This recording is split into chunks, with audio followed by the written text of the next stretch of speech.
नमस्कार दोस्तों। मेरे चैनल एस्ट्रो अमन जी में आपका बहुत बहुत स्वागत है। आइए आज एक महत्वपूर्ण कुंडली पर बात करेंगे। ये मात्र 6 वर्ष की बच्ची के कुंडली का अध्ययन करेंगे और इनके आगे की जिंदगी के बारे में बात करेंगे।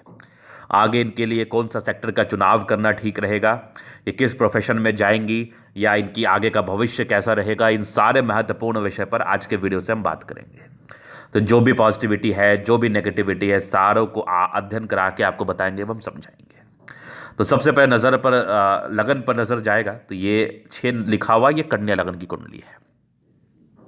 गुरु वक्री है, मतलब 3 गुना ज़्यादा फल देगा। ये अगर योग कारक हुआ तो 3 गुना अच्छा, मारक हुआ तो 3 गुना खराब। इसके बाद इस कुंडली के हिसाब से मंगल दोष इसमें निम्न स्तरीय है, चूंकि मंगल चंद्र कुंडली से ये कहीं ना कहीं मांगलिक है, तो कोई दिक्कत नहीं है। चंद्र कुंडली से अगर ये मांगलिक भी है तो कोई फर्क नहीं पड़ता, और चंद्र कुंडली देखने की आवश्यकता नहीं है चंद्र से मांगलिक जानने के लिए। कैसे होता है वो मैं आपको बता दूं। जैसे इधर से काउंट होता है, समझना मेरी बात को बहुत गहराई से। अगर चंद्रमा से भी मंगल 7वें स्थान, लगन, अष्टम, इस प्रकार की दूरी पर है तो मंगल मानते हैं, लेकिन आंशिक मंगला हुआ, पूर्ण मंगली नहीं है आप। लेकिन फिर भी थोड़ा सा मंगल दोष तो है, लेकिन ये सामान्य है, इसको लेकर इतना चिंतित नहीं रहना। आगे हम देख लेते हैं कुछ कैंसिलेशंस वगैरह हुए हैं कि नहीं, नहीं तो फिर इसके लिए शादी के समय थोड़ा सा आपको ध्यान रखना होगा। अब उसके बाद थोड़ा आगे मैं विचार कर लूँ इस कुंडली के हिसाब से। जो इनकी आयु है वो 6 वर्ष की है और राशि इनकी मीन आ रही है। थोड़ा सा ग्रहों दृष्टिकोण से बात कर लेता हूँ। बल पर थोड़ी सी बात करके मैं आपको समझा एवं बता देता हूँ। सूर्य 29 डिग्री पर है, ये कहीं ना कहीं वृद्धावस्था में 10 से 20 डिग्री के बीच का ग्रह लगभग वृद्धावस्था में ही होता है। ये तो हो गई बात। अब थोड़ा मैं आगे विचार करता हूं और क्या है। चंद्रमा 24 डिग्री पर है, ये भी 30% फल देगा। मंगल 26 डिग्री पर है, ये भी लगभग 30%। बुध 4 डिग्री पर है, ये भी लगभग वही 30 से 40%। गुरु 27 डिग्री पर है, चूंकि गुरु वक्री है तो ये लगभग 70% फल देगा। शुक्र 0 डिग्री पर है तो ये कोई खास फल नहीं देगा। शनि बहुत स्ट्रांग है, ये 100% फल देगा। राहु और केतु ये 29 डिग्री पर है, इसके ना तो पॉजिटिव इंपैक्ट आएंगे ना ही बहुत ज़्यादा नेगेटिव आएंगे। चलो ये बात तो होगी क्लियर। अभी मैं ग्रहों स्थिति पर बात करता हूं, कौन सा ग्रह किस हाउस का मालिक है और कहां देख रहा है और किस प्रकार की स्थितियां परिस्थितियां लाइफ में बनेंगी। कन्या लगन के व्यक्ति वैसे देखा जाए तो थोड़े से भावुक होते हैं, थोड़ी सी पेट की समस्या रहती है, तो पेट की समस्या को ध्यान रखते हुए आपको कहीं ना कहीं आहार का प्रयोग करना है। और अगर मैं सूर्य पर बात कर लूँ तो 12वें घर का स्वामी है और ये 10 लिखा हुआ है, तो ये कहीं ना कहीं मकर राशि में है। 12वें घर का स्वामी होकर पंचम भाव में है, तो पंचम भाव में सूर्य बैठना एक अच्छी स्थिति होती है, जहां पर से लोग अपने कैरियर के लिए कहीं ना कहीं, मुझे कैरियर बनाना है, मुझे बड़ा कार्य करना है, मुझे बड़ी अचीवमेंट को प्राप्त करना है, ये वाली मानसिकता रहती है। चूंकि ये 12वें घर का स्वामी है तो थोड़ा खर्च भी होगा पढ़ाई लिखाई के दरमियान। सूर्य बुध की युति है, बुधातित्व योग तो जरूर बना है, लेकिन बहुत सक्रिय नहीं माना जाएगा।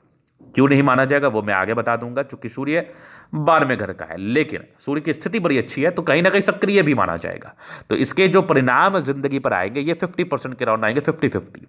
मतलब इस राजयोग का फल 50% मिलेगा, तो काफी समझदार रहेंगी आप, बहुत समझदार रहेंगी। 12वें घर का स्वामी होने से थोड़ा सा कैरियर विलंब से स्टार्ट होता है, लेकिन सरकारी क्षेत्र से धन लाभ के योग को यह बताता है। चंद्रमा इनका 12 लिखा हुआ, मीन राशि में चंद्रमा है, समांतर राशि में 11वें घर का स्वामी है, 7वें घर में है। तो शादी के लिए आपको चिंता नहीं करना, शादी के लिए सोचना नहीं है, लड़के मिल जाएंगे खुद और बहुत ही अच्छे मिलेंगे। शादी के बाद इनकी प्रॉपर भाग्योदय होनी है, पर्सनैलिटी देखने दिखाने लायक होगी, जबरदस्त पर्सनैलिटी होगी इनकी। और चंद्र थोड़ा सा लगन को देख रहा है तो सर्दी खांसी की प्रॉब्लम रहेगी, स्नोफीलिया की प्रॉब्लम रह सकती है।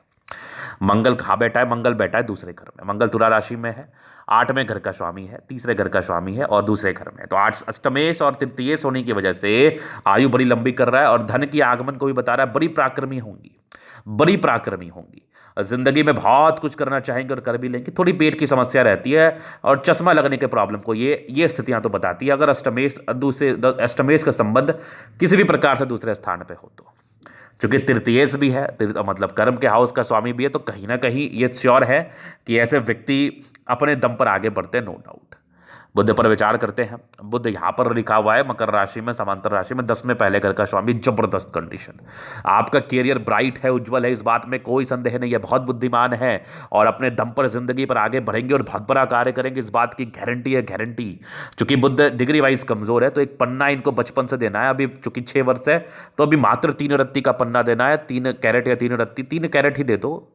3 कैरेट का इनको भी पन्ना देना, एमरल्ड, बस एक पन्ना देना है वर्तमान समय में, वर्तमान परिस्थिति के हिसाब से। चूंकि बुद्ध के डिग्री को बढ़ाएगा, चूंकि बुद्ध बहुत योग कारक है, राजयोग में भी मदद मिलेगा, चूंकि सूर्य बुद्ध का बड़ा राजयोग है। और कहीं ना कहीं आप कंसंट्रेट भी कर पाएंगे और जिंदगी में आगे फोकस भी रह पाएंगे। चूंकि बुद्ध का संबंध लग्नेश से है, बुद्ध का संबंध पंचमेश से है, तो इनका कैरियर पढ़ाई लिखाई से जुड़े हुए क्षेत्र में ही रहेगा। इनका कैरियर बुद्धिमत्ता से जुड़े हुए क्षेत्र में ही रहेगा। अगर ये इंजीनियरिंग करना चाहें, अगर ये इंजीनियरिंग में रुचिवान है तो इंजीनियरिंग इनके लिए बहुत बेहतर रहेगा। चूंकि शनि भी प्रधान है इनकी कुंडली में, शनि तीसरे घर में है, मंगल भी कहीं ना कहीं ठीक है और बुध की स्थिति भी बड़ी शानदार है। अब गुरु पर विचार करते हैं। गुरु इनका बैठा है द्वादश भाव में, सिंह राशि में है, चूंकि 5 लिखा हुआ है, चौथे 7वें घर का स्वामी है और ये बैठ गया द्वादश भाव में, तो ये थोड़ा सा तकलीफदेह अवस्था माना जाएगा। चूंकि गुरु 27 डिग्री पर है, राहु 29 डिग्री पर है, तो ये जो गुरु चांडाल का दोष है ये सक्रिय ही नहीं हुआ, हो गई बात खत्म। ये बिल्कुल भी सक्रिय नहीं हुआ। गुरु चांडाल का दोष तभी सक्रिय होगा ना, कोई भी दोष तभी सक्रिय होगा जब दो ग्रहों में, दो दोष बनाए हुए ग्रहों में बल हो। इस दोनों में बल नहीं है तो काहे का सक्रिय होगा ये, और खास करके राहु ये दोष बनाता है तो ये बिल्कुल बलहीन है। लेकिन फिर भी आंशिक रूप से भी अगर 5-6% भी इसके दुष्परिणाम आ जाए तो दिक्कत है। तो बचपन से ऐसे भी बच्चों को एक रुद्राक्ष देना चाहिए, ओरिजिनल सर्टिफाइड रुद्राक्ष, कम से कम 5 मुखी गले में रहेगा।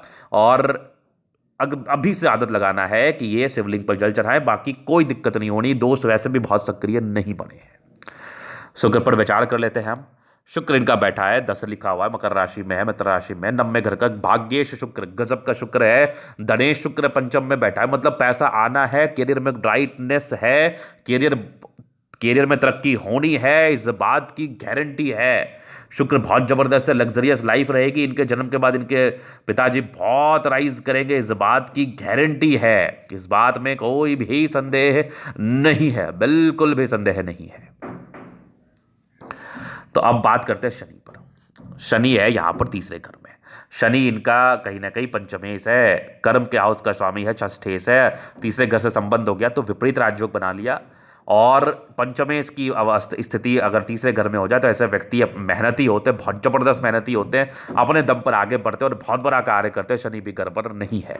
राहु क्या सिंह राशि में है इनका, चूंकि राहु में बल ही नहीं है तो बात ही नहीं करते। केतु इनका 6ठे भाव में मेहनत कराएगा, केतु बलहीन है, 29 डिग्री पर है तो बल ही नहीं है, तो इसके विशेषतम साइड इफेक्ट नहीं आएंगे।